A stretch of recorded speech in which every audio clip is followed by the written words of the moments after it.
నమస్కారం, welcome to burning issue. నేను VSR మూర్తి. CM Chandrababu Davos పర్యటనకు వెళ్లనున్న తరుణంలో అక్కడ నుండి ఏ రేంజ్లో పెట్టుబడులు తీసుకొస్తారా అని అందరూ ఉత్కంఠభరితంగా ఎదురు చూస్తున్నారు. ఇప్పటికే కూటమి ప్రభుత్వంతో పలు కీలక కంపెనీలు ఎంఓయూలు కుదుర్చుకున్న సంగతి తెలిసిందే. అయితే దావోస్ నుండి భారీగా పెట్టుబడులు వస్తే లక్షలాది ఉద్యోగ ఉపాధి అవకాశాలు వస్తాయన్న ఆశ నిరుద్యోగుల్లో కనిపిస్తోంది. ఇంతకు దావోస్ నుండి చంద్రబాబు ఏం తీసుకొస్తారు? కూటమి హయాంలో అయిన నిరుద్యోగాన్ని రూపు మాపుతారా? కోటి ఆశలు పెట్టుకున్న నిరుద్యోగ యువత ఆశలను నెరవేరుస్తారా?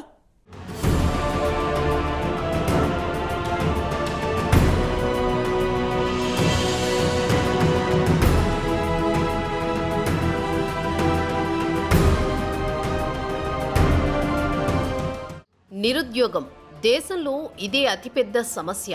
ఏ దేశమైనా సరే పేదరికం నుంచి బయటపడి అభివృద్ధి దిశగా పయనించాలి అంటే అందరికీ పని దొరకాలి. నిరుద్యోగం అన్నదే లేకుండా ఉండాలి. నిరుద్యోగ సమస్య ఎప్పుడైతే రూపుమాపబడుతుందో అప్పుడు ప్రజలందరికీ సంపద చేకూరడమే కాకుండా దేశ ఖజానాకు కూడా సంపద లభిస్తుంది. ప్రజలకు వచ్చే ఆదాయంలో కొంత పన్నుల రూపంలో ప్రభుత్వ ఖజానాలకు కూడా చేరుతుంది. దీంతో అభివృద్ధి అన్నది ఆటోమేటిక్గా జరిగిపోతుంది. అయితే ఆ నిరుద్యోగాన్ని ఎలా రూపుమాపాలి అన్నదే ఇక్కడ ప్రశ్న. దాదాపు 150 కోట్ల మంది జనాభా ఉన్న భారతదేశంలో నిరుద్యోగ సమస్య ఎప్పటినుంచో వేధిస్తూనే ఉంది. అయితే ఉమ్మడి ఆంధ్రప్రదేశ్ విభజన జరిగిన తరువాత ఏపీలో నిరుద్యోగ సమస్య బాగా ఉంది. పరిశ్రమలు, పెట్టుబడులు అంటూ 2014 నుంచి 2019 వరకు అప్పటి కూటమి ప్రభుత్వం కొంతమేర సక్సెస్ అయినా 2019లో జగన్ వచ్చాక కంపెనీలను తీసుకురాకపోగా ఉన్న కంపెనీలను సైతం వెళ్లగొట్టేశారని అప్పట్లో తెలుగుదేశం, జనసేన ఆరోపించిన సంగతి తెలిసిందే. ఇక 2024 ఎన్నికల్లో కూటమి ప్రభుత్వం అధికారంలోకి వచ్చాక మళ్లీ పెట్టుబడులను, పరిశ్రమలను తీసుకొచ్చి అభివృద్ధి దిశగా అడుగులు వేసి రాష్ట్రంలో నిరుద్యోగాన్ని రూపుమాపాలని ప్రయత్నాలు చేస్తోంది. ఇప్పటికే పలు కంపెనీలు కూటమి ప్రభుత్వంలో కీలక ఎంఓయూలు చేసుకున్న సంగతి తెలిసిందే. ఇక చంద్రబాబు దావోస్ టూర్ అనగానే నిరుద్యోగుల్లో ఒక్కసారిగా ఆశలు చిగురిస్తున్నాయి. ఎందుకంటే దావోస్లో పెద్ద ఎత్తున దేశ విదేశాలకు చెందిన పెద్ద పెద్ద కంపెనీలు పెట్టుబడులు వస్తే రాష్ట్రంలో నిరుద్యోగ సమస్యకు చాలా వరకు పరిష్కారం దొరుకుతుందని యువత ఆసక్తిగా ఎదురు చూస్తోంది.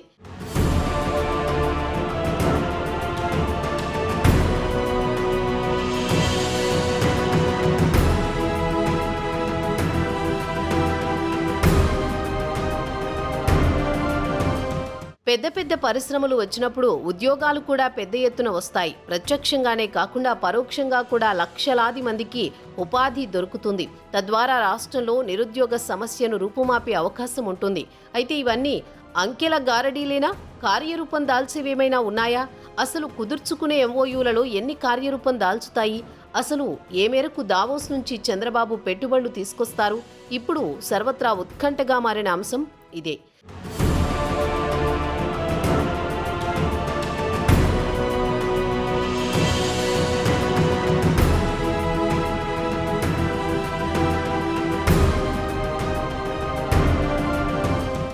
గతంలో జగన్ హయాంలో ఎలాంటి పెట్టుబడుల పరిశ్రమలు తీసుకురావడం లేదు అంటూ పెద్ద ఎత్తున విమర్శలు చేశాయి టీడీపీ, జనసేన పార్టీలు. అయితే ఈ 7 నెలల కాలంలో వారు ఎలాంటి పరిశ్రమలు, పెట్టుబడులు తీసుకురాగలిగారు? ఇకపై ఏం తీసుకురాబోతున్నారు? వైసీపీని ఈ విషయంలో గట్టిగా విమర్శించిన కూటమి పార్టీలు తమ హయాంలో నిరుద్యోగాన్ని రూపుమాపేందుకు, ఉపాధి అవకాశాలు ప్రజలకు కల్పించేందుకు, లక్షలాది ఉద్యోగాలు ఇచ్చేందుకు ఏం చేయబోతున్నారు అన్నది తెలియాల్సి ఉంది.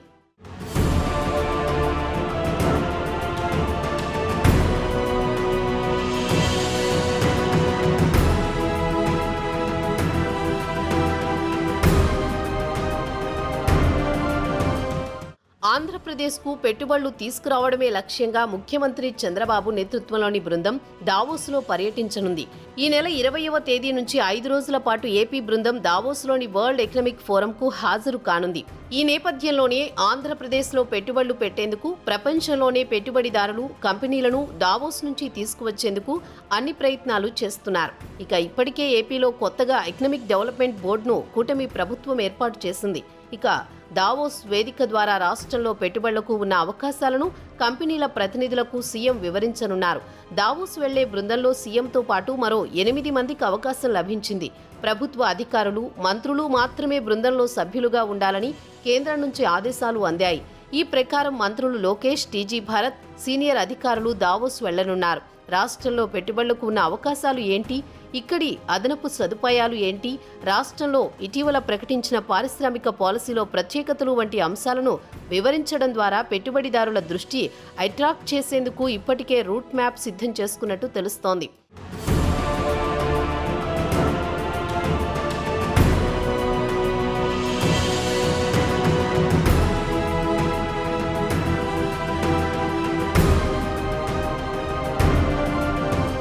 క్లీన్ ఎనర్జీ, ఫుడ్ ప్రాసెసింగ్తో పాటు ఐటీ సహా పలు కీలక రంగాల్లో పెట్టుబడిదారుల దృష్టిని ఆకర్షించేందుకు దావోస్ను వేదికగా చేసుకోవాలన్నది కూటమి ప్రభుత్వ ఆలోచన. ఇటీవల రాష్ట్రానికి వచ్చిన భారీ ప్రాజెక్టుల గురించి వివరించడం ద్వారా ప్రపంచ దృష్టిని ఆకర్షించాలని ప్రభుత్వం భావిస్తోంది. ఈ సదస్సులో పాల్గొనడం ద్వారా రాష్ట్రానికి గరిష్ట పెట్టుబడుల ప్రయోజనాన్ని సాధించాలన్నదే ప్రభుత్వ లక్ష్యం.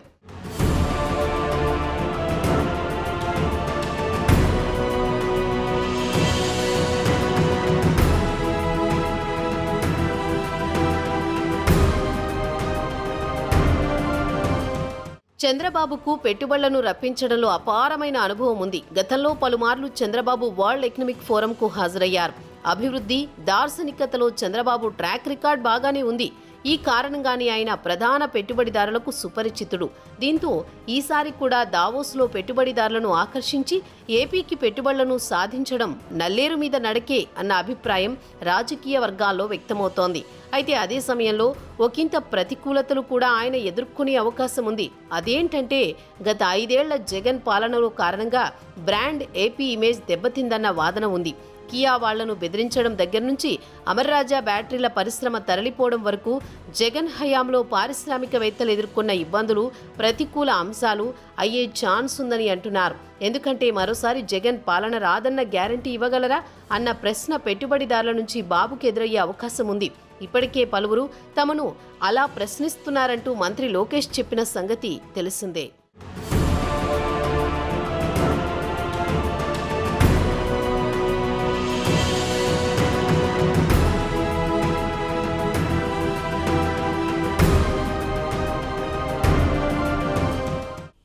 గడిచిన 5 ఏళ్ల పరిపాలన చూస్తే పరిశ్రమలు, పెట్టుబడులు తీసుకురాలేకపోయింది జగన్ సర్కార్. ఫలితంగా డిగ్రీలు, పీజీలు చదివిన వాళ్ళు సైతం కూలీ పనులు చేసుకోవాల్సిన దుస్థితి ఏర్పడింది. కొంతమంది ఉపాధి కోసం వలసలు వెళ్లిన పరిస్థితి కూడా. సంక్షేమ పథకాల పేరుతో అభివృద్ధిని అటకెక్కించేసి రాష్ట్రంలో యువతకు ఉపాధి కల్పించడంలో జగన్ సర్కారు ఘోరంగా విఫలమైందన్న విమర్శలు పెద్ద ఎత్తున వినిపించిన సంగతి తెలిసిందే. అయితే ఎన్డీఏ కూటమి పాలనలో రాష్ట్రంలో మళ్లీ ఉపాధికి బీజం పడుతోందా? నిరుద్యోగ యువతకు భరోసా దక్కుతోందా? ఆంధ్రప్రదేశ్ కష్టాలు తొలగిపోయేందుకు పవన్ కళ్యాణ్ త్యాగం ముందు చూపే ప్రధాన కారణమా?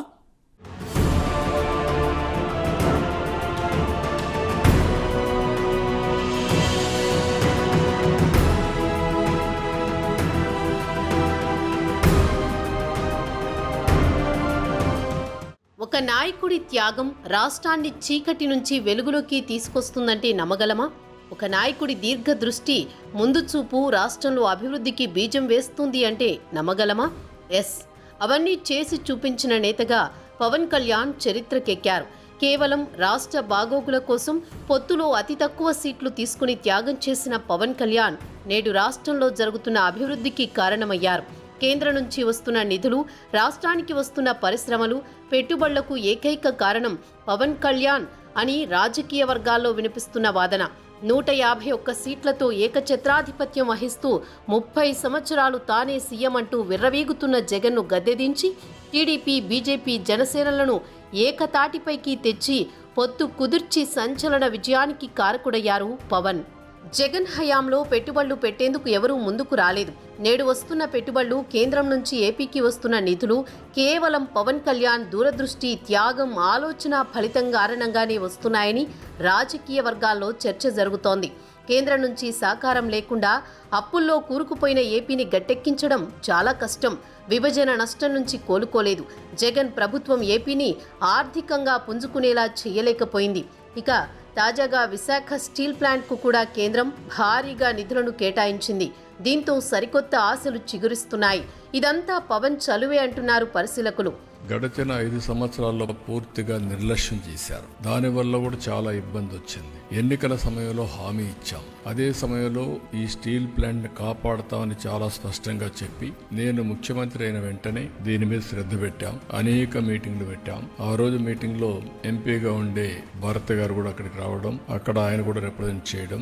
అదే మరిగా మేము ఒక మీటింగ్ కాదు, సిరీస్ ఆఫ్ మీటింగ్స్ జరిగాయి. ఒక రోజు అయితే రాత్రి 12:30 గంటలకు మీటింగ్ పెట్టాం. ఆ రోజు నిర్మలా సీతారామన్ గారు చాలా బిజీగా ఉండడం, మహారాష్ట్ర నుంచి లేట్ నైట్ రావడం. ఆ లేట్ నైట్ వస్తే కాదు మళ్ళీ నేను వెళ్ళాలి కాబట్టి ఆ రాత్రి అర్ధరాత్రి కూర్చొని సమీక్ష చేశాం.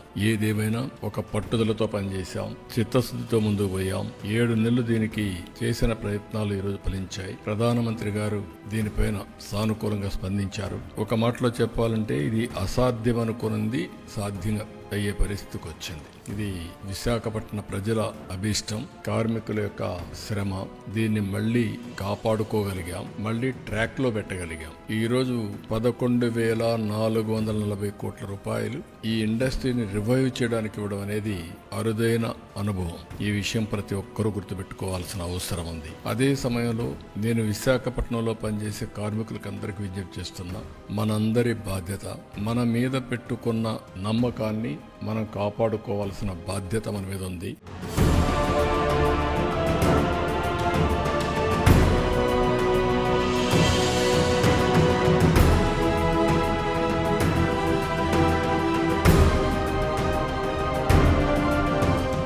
పవన్ ముందు చూపు, త్యాగం వల్లే నేడు ఏపీలో చీకట్లు తొలగి మళ్లీ వెలుగు దిశగా పయనిస్తోందని అంటున్నారు రాజకీయ పరిశీలకులు.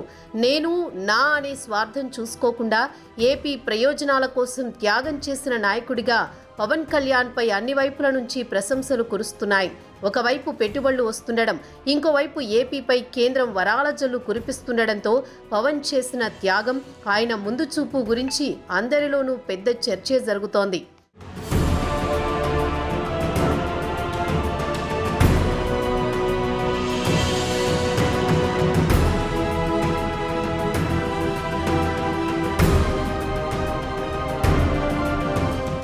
ఒకవైపు కేంద్రం నుంచే కాకుండా ప్రైవేట్ పెట్టుబడులు సైతం వెలువలా వచ్చి పడుతున్నాయి. సీఎం చంద్రబాబుపై నమ్మకంతో ఇన్వెస్టర్లు ముందుకు వస్తున్నారు. చంద్రబాబు పేరు చెబితే ముందుగా గుర్తొచ్చేది పరిశ్రమలు, పెట్టుబడులు, ఐటీ. సుదీర్ఘ కాలం పాటు ముఖ్యమంత్రిగా పనిచేసిన చంద్రబాబు గతంలో పెద్ద ఎత్తున పెట్టుబడులు తీసుకువచ్చిన సంగతి అందరికీ తెలిసిందే. నాడు ఉమ్మడి రాష్ట్రంలో ఐటీని పరుగులు పెట్టించి హైదరాబాద్ను ఐటీ హబ్ చేసిన ఘనత ఖచ్చితంగా చంద్రబాబుదే. గత 5 ఏళ్లలో జగన్ పాలనలో ఒక్కటంటే ఒక్క పరిశ్రమ కూడా రాకపోగా ఉన్న పరిశ్రమలు కూడా పారిపోయిన పరిస్థితి. అయితే కూటమి ప్రభుత్వం వచ్చాక చంద్రబాబు మళ్లీ సీఎం కావడం, అండగా పవన్ కళ్యాణ్ ఉండడం, సేనాని కమిట్మెంట్ పై ఉన్న నమ్మకంతో రాష్ట్రానికి పెట్టుబడులు భారీగా తరలివచ్చే అవకాశం కనిపిస్తోంది. ఇప్పటికే పలువురు పెట్టుబడిదారులు ఎంఓయూలు కుదుర్చుకున్న సంగతి తెలిసిందే. ఇప్పుడు దావోసులో చంద్రబాబును నమ్మి ఏపీలో పెట్టుబడులు పెట్టేందుకు పారిశ్రామికవేత్తలు పెద్ద ఎత్తున ముందుకొచ్చే అవకాశం ఉంది. పవన్ కళ్యాణ్ కూటమిలో ఉండడమే పెట్టుబడిదారులకు భరోసాగా ఉందన్న వాదన రాజకీయ వర్గాల్లో వినిపిస్తోంది.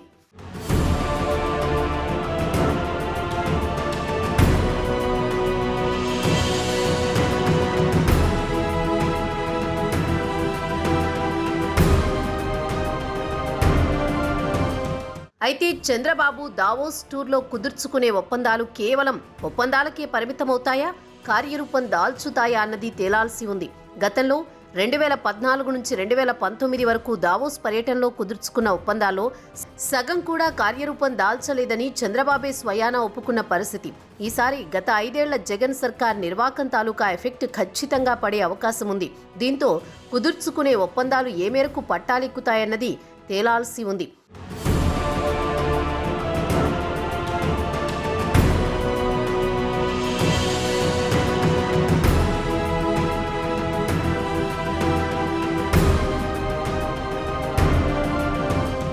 చంద్రబాబు 2014-19 మధ్య పెట్టుబడుల కోసం చేయని ప్రయత్నం లేదు. ఎన్నో కంపెనీలు వచ్చాయి. చాలా కంపెనీలు వచ్చే దశలో జగన్ ప్రభుత్వం వచ్చింది. మొత్తం పరిశ్రమల్ని వెనక్కి పంపేశారు.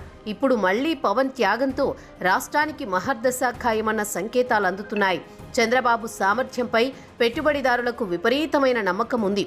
కంపెనీలకు కావలసిన స్థలాలు, రాయితీలు, ప్రోత్సాహాలు ఇచ్చి మరీ పారిశ్రామికవేత్తలను ఆకర్షించడం చంద్రబాబుకు వెన్నతో పెట్టిన విద్య. సపోర్ట్ చేసే ప్రభుత్వాలుంటే పెట్టుబడిదారులు పరిశ్రమలు పెట్టేందుకు ముందుకొస్తారు. జలగల్లా కమిషన్లు పీక్కు తినే ప్రభుత్వాలున్నప్పుడు ఉన్న కంపెనీలు కూడా పారిపోతాయని టీడీపీ అంటోంది. ఇవి రాబోయే 5 ఏళ్లలో ఏపీలో 20 లక్షల ఉద్యోగ అవకాశాలు కల్పించాలన్నది కూటమి ప్రభుత్వ లక్ష్యం. ఇందుకు సహకరించే అన్ని పరిశ్రమలకు మెరుగైన ప్రోత్సాహకాలు అందించేందుకు ప్రభుత్వం సిద్ధంగా ఉంది. దావోస్లో కూడా పరిశ్రమలను ఆకర్షించేందుకు అనేక రాయితీలు ఇచ్చి ప్రతిపాదనలు సైతం చేయనున్నారట బాబు.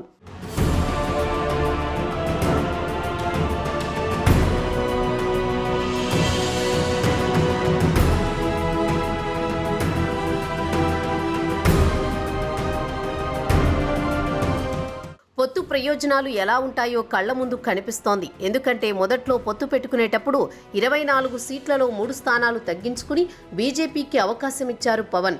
దీంతో అప్పట్లో జనసేన నుంచి కూడా కొంతమంది కార్యకర్తలు నిరుత్సాహపడ్డారు.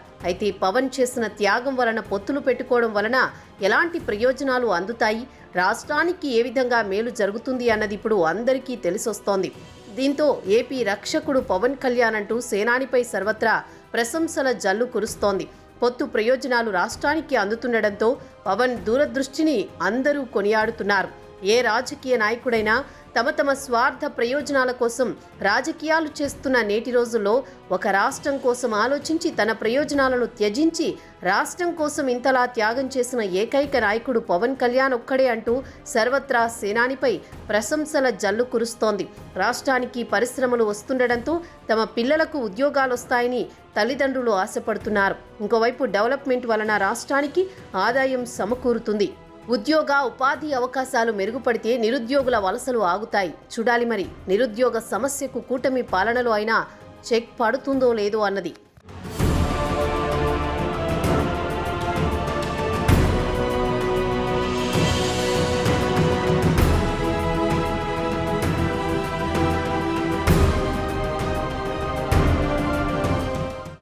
నిస్వార్థ సేవకుడిగా, ఆంధ్రుల ఆపద్బాంధవుడిగా ఆంధ్రప్రదేశ్ ప్రజల గుండెల్లో శాశ్వత స్థానం సంపాదించుకున్న పవన్ కళ్యాణ్ త్యాగం వల్లే ఈరోజు ఆంధ్రప్రదేశ్లో పరిపాలన మారిందని, ఫలితంగా అభివృద్ధికి గేట్లు బార్లా తెరుచుకున్నాయనే అభిప్రాయం రాజకీయ వర్గాల్లో వ్యక్తమవుతోంది. జగన్ హయాంలో దెబ్బతిన్న రంగాలను గాడిన పెట్టేందుకు పవన్ తీవ్రంగా ప్రయత్నిస్తున్నారు. అటు కేంద్ర ప్రభుత్వం కూడా పవన్ కళ్యాణ్ మాటను కాదనే పరిస్థితులు లేదు. పవన్ వంటి నాయకులు నేటి రాజకీయాల్లో చాలా అరుదుగా మాత్రమే కనిపిస్తారని చెప్పుకోవచ్చు. త్యాగంతో రాష్ట్రాన్ని నిలబెట్టిన ఘనత జనసేనాని సొంతం అంటూ యావత్ ఏపీ ప్రజలు కీర్తించడం ఆయనొక్కడికే సొంతం అని చెప్పవచ్చు. చూడాలి మరి కూటమి ప్రభుత్వంలో పెట్టుబడులు, పరిశ్రమలు ఏ మేరకు వస్తాయో, నిరుద్యోగ సమస్యకు పరిష్కారం ఏ మేరకు చూపగలరు అన్నది. ఇక ఇది ఇవాళ బర్నింగ్ ఇష్యూ. మరొక చోటుతో మళ్ళీ కలుసుకుందాం. నమస్తే.